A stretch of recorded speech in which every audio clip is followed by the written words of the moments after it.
Por el futuro de Venezuela, Nicolás Maduro debe irse. El vicepresidente de los Estados Unidos, Mike Pence, fue tajante al condenar la dictadura de Nicolás Maduro en Venezuela y exigir la inmediata liberación de Roberto Marrero, jefe de gabinete del presidente interino Juan Guaidó. No toleraremos el encarcelamiento de Marrero ni la intimidación del gobierno legítimo de Venezuela.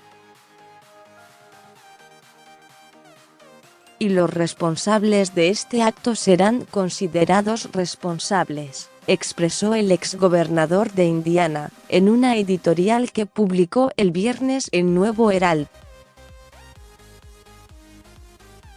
Maduro debe liberar a Marrero ahora.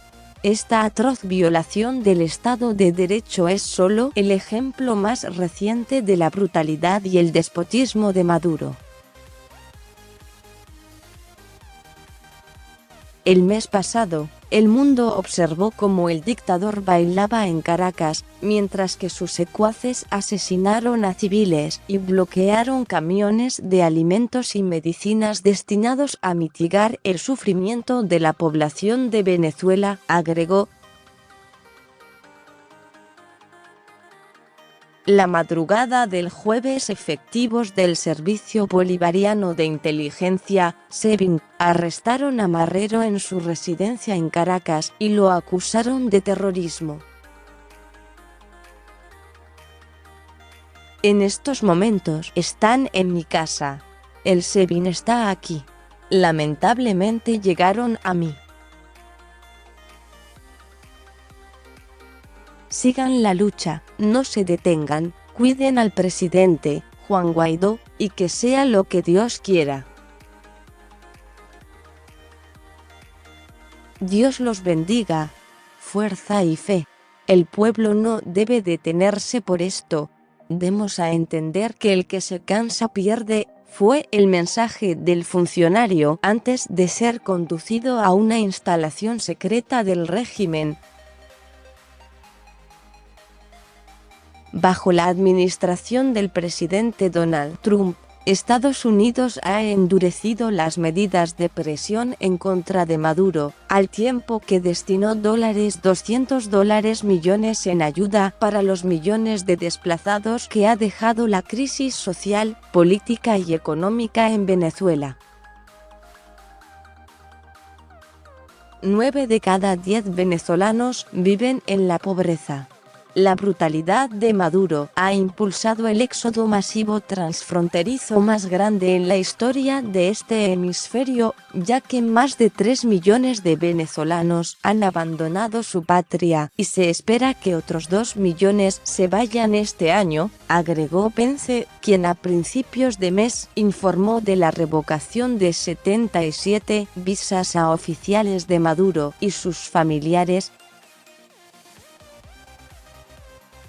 La Casa Blanca ha instado a la comunidad internacional para retirar cualquier forma de apoyo al régimen chavista. Pence se refirió a casos puntuales como Turquía, Rusia y China, aunque en el pasado también ha expresado que países como México deben abandonar su neutralidad en el conflicto.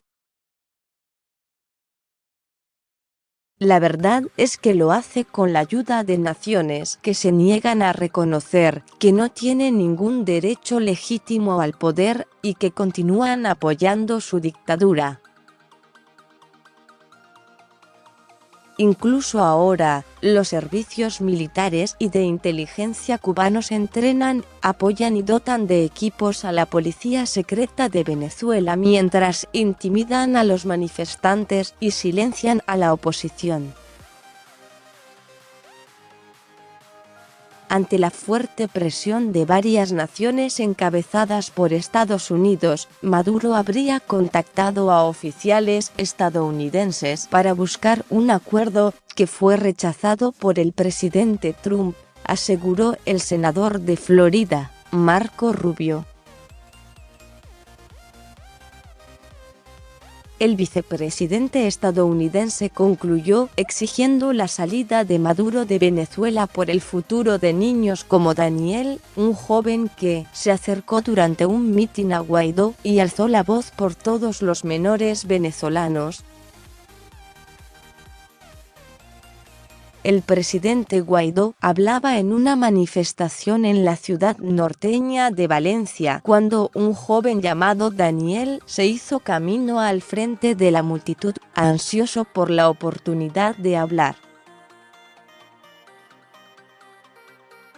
Cuando el presidente Guaidó le preguntó qué quería decir, Daniel habló a nombre de millones de venezolanos cuando gritó al micrófono: "Nosotros, los jóvenes, queremos un futuro